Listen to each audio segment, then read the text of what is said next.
All right, so DoorDash has rolled out to many markets this past week Pro Shopper, and I'll call it all the good, the bad, and the ugly. And in this video, I'd like to share the details of this new program. What does this mean to Dashers? And finally, we are going to end with, is this actually achievable for Dashers to make more money, or is it just complete BS? So this was sent out to me yesterday, and it is coming to my market. And talking to other Dashers, it got rolled out to several markets this past week. Now, some of you actually already have it, and I guess we're the newbies in the new wave of going with this DoorDash Pro Shopper. So tell me, is it in your market? Did you get this email this week? Where are you at with this program?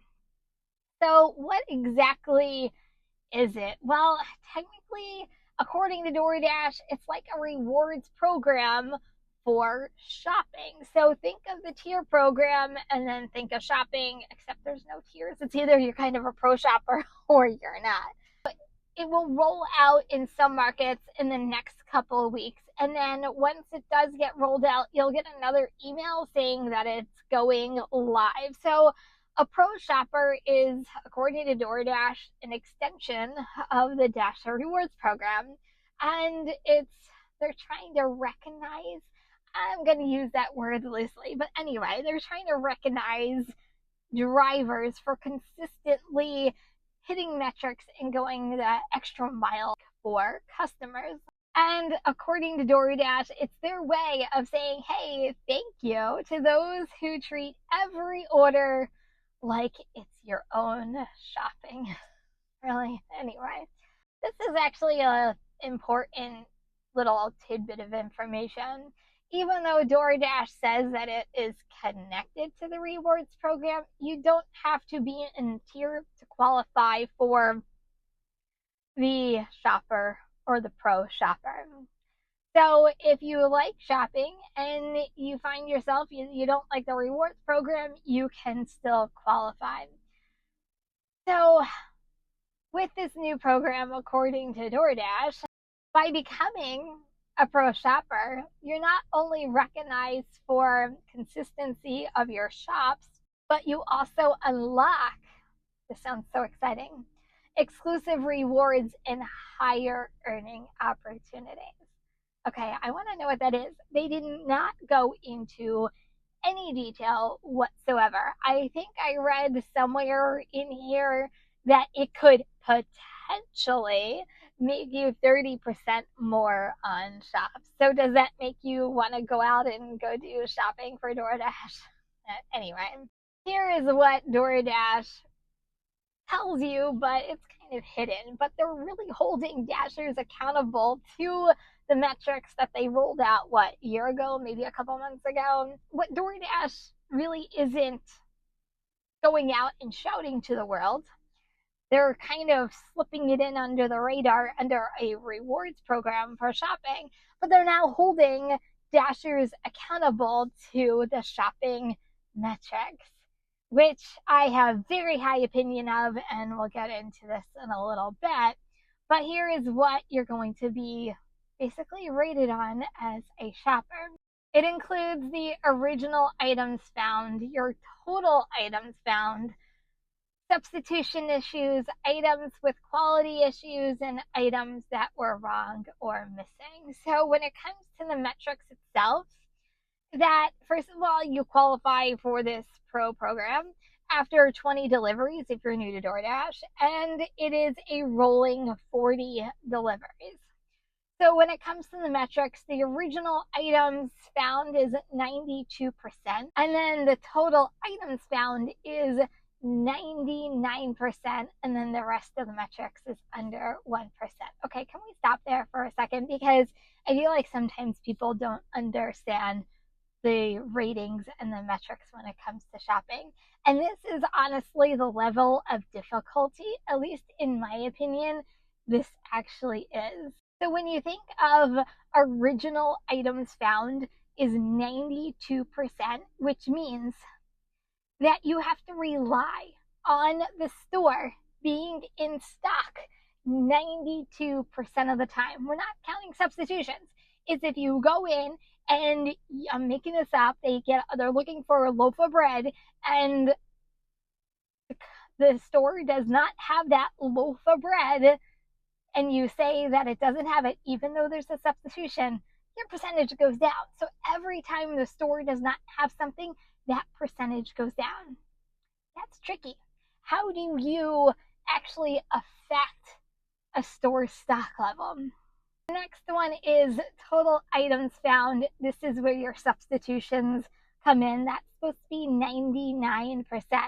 So even if the items are out of stock in the supermarket you're shopping in or whatever store you're shopping in, and you try to substitute it, as long as you substitute it, this percentage will not go down. It'll go down once you actually issue a refund to this item. And that's another hard metric. So these aren't easy to really achieve a lot of the times, at least in my opinion. According to DoorDash, Pro Shopper requirements are based off of what other highly rated shoppers consistently achieve. So you're telling me that shoppers on DoorDash consistently achieve a store being in stock 92% of the time? How can anybody can control that? So I find this actually amusing, this next part. They're trying to promote fairness, and in the verbiage, and I'm going to have to probably put it up on the screen because I find this absolutely funny, is they say they got our backs. Really? So with these metrics that are very hard to achieve, this is how they have our back. They are going to exclude certain items from our ratings, and they give an example. Other shoppers reported having trouble finding an item, the same item you're looking for.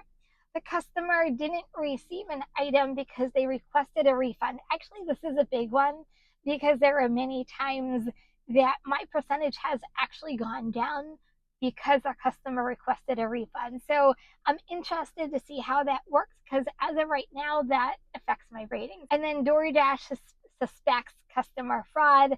And then the last one, the customer pre-approved substitution. So the substitution they personally choose, they weren't happy with. Not a lot of exclusions, but it could help. But that's kind of, don't worry guys, DoorDash has our backs on this one. I can't. So what does this mean to you as a Dasher? First of all, if you don't have a red card and you toggle off shopping, this doesn't affect you because it really just affects people and Dashers who do shopping on the DoorDash platform. In my opinion, I've always said this from the very beginning, these metrics, any Dasher can't really affect them too much. So to hold a Dasher accountable to these high standards, I have a hard time getting them up there, and I have over 2,000 shops under my DoorDash belt, and I try my darndest every time I go to do shopping for a customer because I believe in providing really good customer service. So are these achievable? Anything is achievable, but is it realistic? In my opinion, no. Now, I'm not going to be able to give you any opinions on whether this will affect your money when you drop down below pro level. I think you're always going to get shopping if you have it toggled on. It's just a matter of whether they're good shops or bad shops based off of the pro status. I'm not going to know that until I actually work the program when it actually comes to my area. Even though DoorDash has our back, I don't feel like they have our back because I think these are a little unrealistic when it comes to doing shops for DoorDash, especially when it comes to items out of stock in an actual supermarket. And whether the supermarket has the item stocked, is it in the back? You're going to be wasting time going and trying to find You're going to be wasting time trying to find someone to see if something's in the back, to see if it's up top. I know a lot of times in my supermarket, they put things on like the very top shelf, but at the same time, they want you to deliver it on time because we're also measured on our on time rate. So it's a very slippery slope when it comes to this. I would be interested in, really, does that 30% that they say, is it really 30%, or are they saying on an average and it really isn't? And is it a scare tactic, so to speak, to get people to perform better when it comes to shopping? There's always a hidden agenda when it comes to DoorDash. So to me, that sounds more plausible. To me, the whole rating system is more of holding dashers accountable so they're just not refunding items and saying things aren't found when they're actually there. But to the person like myself and yourself who actually cares what they do when they shop, I also don't think that this is too realistic, at least in my opinion. So is this complete BS, and is this actually achievable?